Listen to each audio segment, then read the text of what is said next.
TJC Tupolev has patented the air intake design of the pak-da strategic bomber. This design describes the layout of the air intakes in which at the forward end of the wing with air ducts inside the fuselage, achieving rigidity. In addition, with this design, the strength of the air ducts in all flight modes allows for changing the angle of attack. This design reduces the load on the fuselage. Air ducts mounted in rigid shells form a structure with joint inertial characteristics. Such a shape absorbs local loads and vibrations that occur in the air inlet, writes Rossiyskaya Gazeta. As is known, Russia is developing a new pak-da bomber. In contrast to long-range bombers such as the Tu-160, the shape of the pak-da is more like a flying wing model. This bomber is also subsonic speed, and in terms of appearance is not conspicuous. The base weapon that will be used is strategic cruise missiles with artificial intelligence. Thanks to a patent filed for the engine inlet design, we may get our first glimpse of at least the basic design concept behind the long-developed Russian Tupolev PAK bomber. Work on the long-range subsonic bomber, which is ultimately planned to replace the Tupolev Tu-95 MS Bear H and Tu-160 Blackjack, has been ongoing since at least 2007, but so far, no official model or artwork has been confirmed. How it actually looks, although it has been widely reported as a flying wing design. The image comes from a patent granted to Tupolev earlier this year, and which concerns details of the aircraft's engine intake. Intake is shown from the front, top, and side. But the most interesting is the plane in which the intakes are inserted. While it should be noted that the aircraft design described is not described as a pak-da, it certainly corresponds to semi-official and unofficial reports of the general design of the bomber. Nevertheless, there are some indications that it may be temporary or at least a work in progress. The flying wing design is illustrated to be very similar to that of the U.S. Air Force B-2 Spirit, with the same sharp beak, forward cockpit, and with engine inlets on the upper surface of the wing/body, on both sides. Based on this image, however, there appear to be some major differences with the B-2, at least at this stage. Where the Spirit is essentially a 35-degree angled wing/aircraft, with a jagged trailing edge, this clear pak-da design depicts an aircraft with the same slanted nose, but with a prominent crank wing. As a result, the narrower exterior of the wing has a much lighter sweep angle. Compared to the B-2, the trailing edge is also much simpler, having more in common with kite crank layouts such as the X-47B drone, and also with the Russian S-70 Okhotnik, albeit with a reduced sweep angle.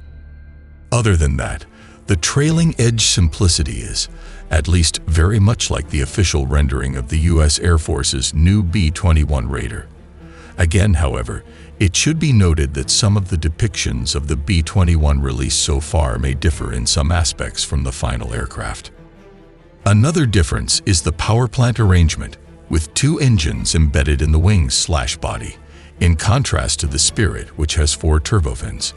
While the pak-da has always been expected to be a twin-engine design, based on the available artwork, the engine exhaust just comes off the trailing edge, without the platypus markings or the more exotic rack-type exhaust designs.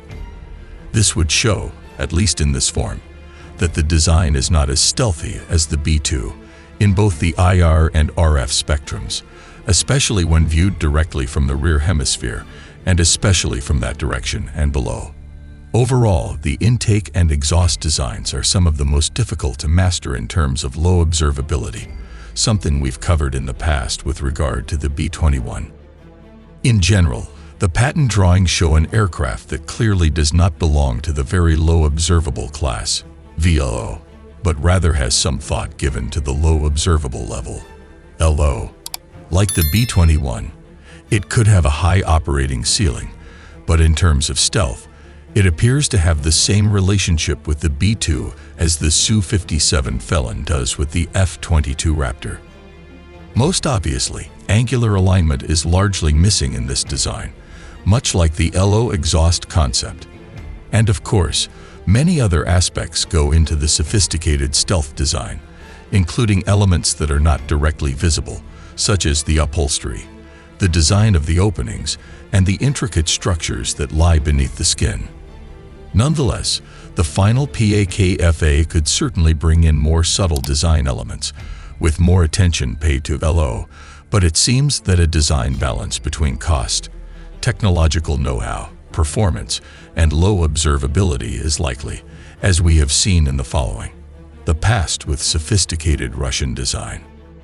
Oddly enough, given that we have never seen an official depiction of the PAK-DA, quite a bit of information has been released about the characteristics of the supposed bomber. Since 2014, Russian Air Force officials confirmed that it would be a subsonic flying wing capable of flying 15,000 kilometers, about 9,300 miles, without refueling. Other slightly less reliable sources have revealed a planned takeoff weight of 145,000 kilograms, 160 tons, and a weapons load of 30,000 kilograms, 33 tons. Weapons are expected to include a new generation of standoff missiles carried on a pair of rotary launchers in the internal weapons bay. The main baseload will likely consist of 12 new KBD long-range subsonic cruise missiles, which are intended to have a greater range than the current K-100 and 1/100 in seconds. The conventionally armed K-101, known to NATO as the AS-23A Kodiak, has a reported maximum range of between about 1,870 and 2,480 miles, and the K-102 nuclear is said to be able to fly much further. The PAK-DA engine is expected to be derived from the NK-32-02 used in the Tu-160M. You can read more about the bomber in the meantime here, and about the power plant, the most powerful in production, here. One prominent feature of the patent drawing that may not be found in the definitive PAK-DA is the flexed wing.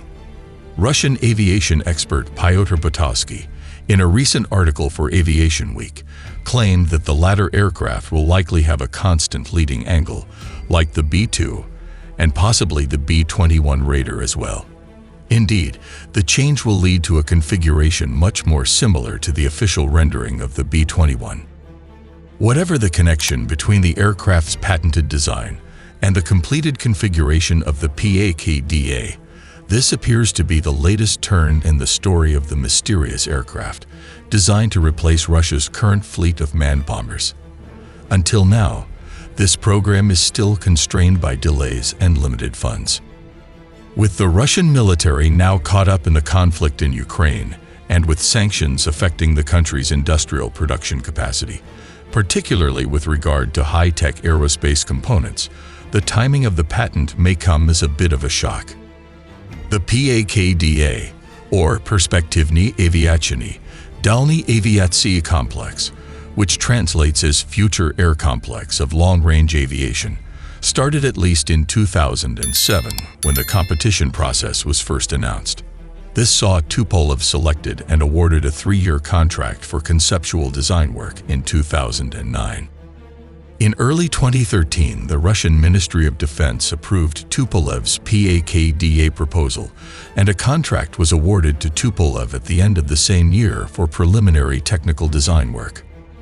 In 2014, Russian Air Force officials confidently predicted the first flight of the PAK-DA prototype in 2019 and into initial service in 2023, but since then, the program has been up and running.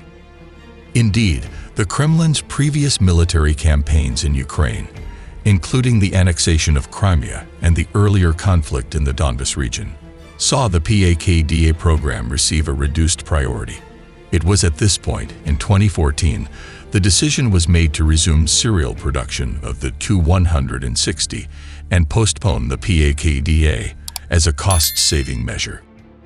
However, by late 2017, work had resumed on the PAK-VA, with Tupolev accepting another Defense Ministry contract, which covered research and development, including completing and evaluating an undisclosed number of test aircraft. At this point, the aircraft is expected to be accepted for service in 2027. Back in May, there was another update to the supposed program timeline, as reported by Butowski. He revealed that for just a few weeks, a production plan table had been posted online by the Ilyushin company. The company is in turn responsible for Bereev, which is one of the companies that will build the components for the PAK-da. The table, which considers the impact of the conflict in Ukraine, shows that Bereev will build 6 sets of spare parts for the PAK-da aircraft by 2030, with the first 2 sets in 2023. The other 2 sets should follow in 2024, and then 1 each in 2025 and 2026. The first 3 aircraft are reported to be test airframes, which suggests the next 3 could be pre-production examples. Regardless if the schedule holds, and it is highly questionable given the status of Russia's aerospace industry, then the PAK-da prototype could be in the air by 2024. Dmitry Stefanovich, a researcher at the Center for International Security, INEMORAS, has observed that the PAK-da could even be launched later this year, but added that there are serious doubts.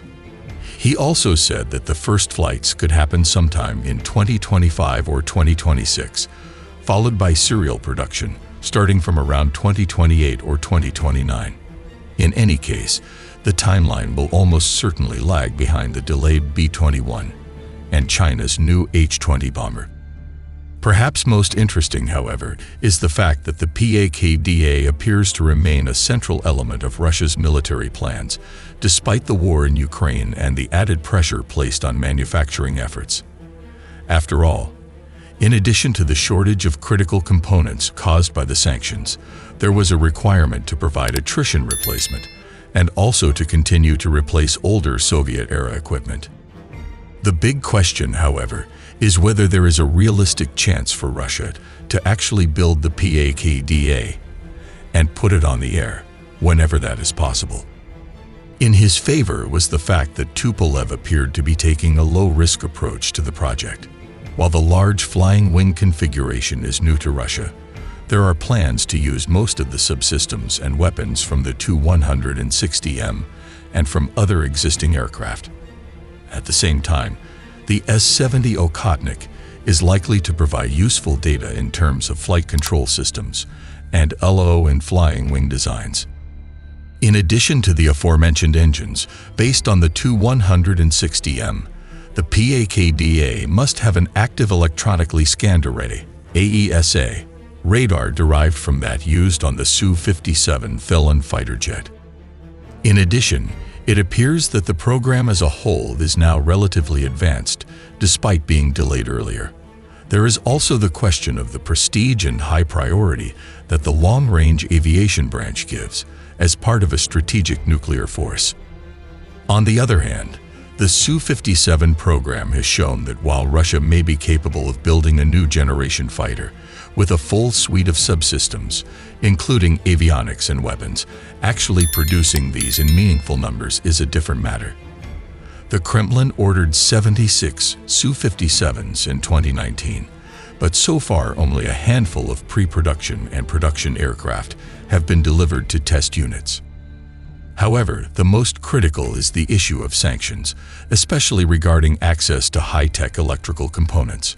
Without this, building any kind of advanced aircraft, including long-range bombers, would be difficult.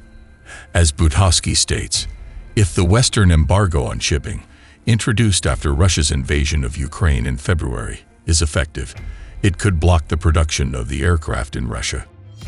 Unless a viable solution is found to this problem, and taking into account all the other issues at hand, the PAK-da could be another loser as a result of Russia's continued attacks on Ukraine.